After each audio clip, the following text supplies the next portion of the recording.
Já estive nesta tribuna em outras oportunidades para tratar do tema que agora reconduzo aos debates, por entender que, subjacente aos acordos construídos, a destinação dos royalties oriundos da exploração do pré-sal devem continuar balizando as discussões para que, desta forma, possamos construir neste plenário o amadurecimento das condições que resultarão na aprovação do PLC número 16 de 2010. Retorno ao tema por considerar que muito tem sido dito a respeito da distribuição das riquezas advindas desta exploração, mas em nenhum momento observei debates no sentido de garantir nossa soberania naquela área, bem como de salvaguardas à vida dos trabalhadores que irão operar os navios e as plataformas ali instalados. Segundo alguns estudos, as reservas totais do pré-sal podem chegar a 100 bilhões de barris equivalentes de petróleo, BEP, o que levaria o Brasil a ocupar uma posição entre os 10 países com maiores reservas de petróleo do mundo. Este fato, se por um lado é ótimo, pois permitirá ao país e ao povo brasileiro desfrutarem de um futuro mais promissor, por outro, deve ser objeto de análise quanto aos riscos envolvidos neste processo.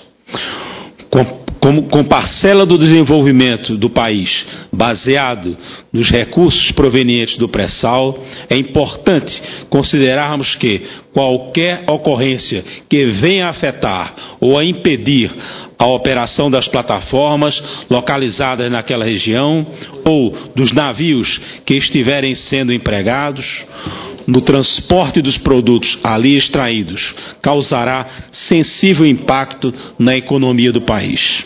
Desta forma, trago alguns questionamentos sobre os quais devemos refletir. Até que ponto a exploração das riquezas do pré-sal poderá vir a incomodar outros países ou organismos, uma vez que poderemos passar a influenciar os preços internacionais do petróleo e do gás?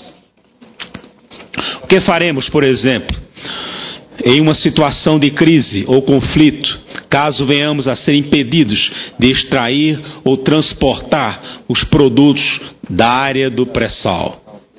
Ou ainda, caso tenham início ações de pirataria ou terrorismo contra as nossas plataformas e navios, como as que temos observado em outras partes do mundo.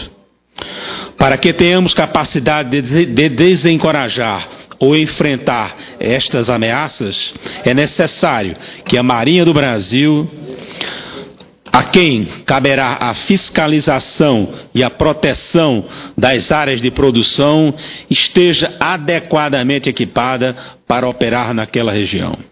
No pré-sal, há campos de produção localizados a cerca de 200 milhas náuticas da costa brasileira.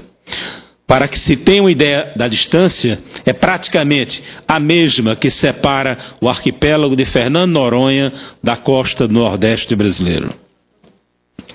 Assim, é óbvio imaginarmos que os navios da Marinha que realizarão a fiscalização e a proteção daquela área devem possuir características diferentes dos que atualmente executam essas ações na área da Bacia de Campos, a qual localiza-se a cerca de 50 milhas náuticas da costa do Rio de Janeiro, aproximadamente um quarto da distância até o pré-sal.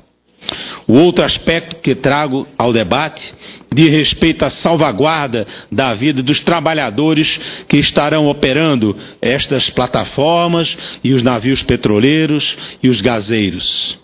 Conforme mencionei antes, a distância do campo do pré-sal à costa brasileira é semelhante a distância entre Fernando de Noronha e a costa do Nordeste. Neste caso, não poderia deixar de relembrar a participação da Marinha nas buscas aos destroços e aos desaparecidos no acidente ocorrido em 2009 com o voo 447 da Air France, próximo a Fernando de Noronha. E faço aqui um breve parênteses em meu discurso para prestar minha solidariedade aos familiares das vítimas deste triste acidente. Naquela ocasião, tivemos um claro exemplo da importância dos navios da Marinha, os quais foram imprescindíveis para que se pudesse chegar à área do acidente e realizar as buscas e os resgates necessários. E mais uma vez, trago alguns questionamentos sobre os quais devemos refletir. Como prestaremos o socorro e o resgate às vítimas em caso de um acidente grave em uma das plataformas ou nos navios? Como resgataremos os tripulantes de uma plataforma em uma situação crítica, como, por exemplo, a que culminou com o afundamento da P-36 em 2001? Como chegaremos às plataformas caso as condições atmosféricas não permitam a operação de aeronaves ou o número de vítimas seja maior que a capacidade de transporte por meios aéreos? Neste contexto, relembro que, no caso de vierem a ocorrer acidentes de grandes proporções na área do pré-sal, também caberá à Marinha a responsabilidade de efetuar as ações de resgate e o socorro às vítimas. Desta forma, novamente, mostra-se necessário que a Marinha do Brasil esteja adequadamente equipada para operar naquela região. No que diz respeito ao pré-sal, a Marinha, por meio do seu programa de reaparelhamento, já prevê a incorporação de navios capazes de atuar naquela área. Entretanto, para que isso se torne realidade, é necessário que haja o adequado provimento de recursos financeiros. Atualmente, a Lei nº 9.478 de 1997, em seu artigo 49, já estabelece um percentual definido dos royalties que serão destinados à Marinha para atender aos encargos de fiscalização e proteção das áreas de produção.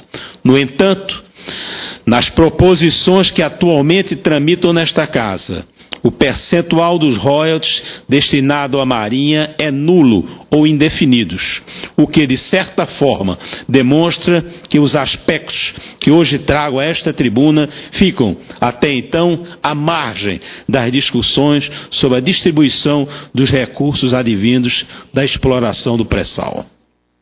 Conto, portanto, com a sensibilidade dos senadores Renan Calheiro, Romero Jucá, Edson Lobão, Paulo Paim, Ideli Salvati, Renato Casagrande e Flecha Ribeiro, relatores do PLC número 07 e 16 de 2010, itens 1 e 3 da pauta de hoje, para que, juntos, possamos equacionar da melhor maneira possível os problemas levantados por mim na tarde e noite de hoje e que são vitais para a Marinha do Brasil. Ressalto ainda que a destinação de parte desses recursos à Marinha não é uma questão de governo, mas sim de Estado.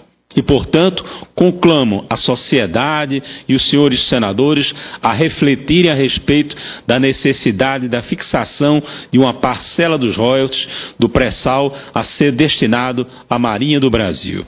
Parcela esta que possibilite a incorporação de navios adequados para atuar naquela área de operação. Assim, considero tão importante quanto a definição do marco regulatório do pré-sal, a criação do Fundo Social é também incluirmos no debate a parcela que destinaremos para garantir a exploração dessas riquezas e a salvaguarda dos brasileiros que lá estarão trabalhando.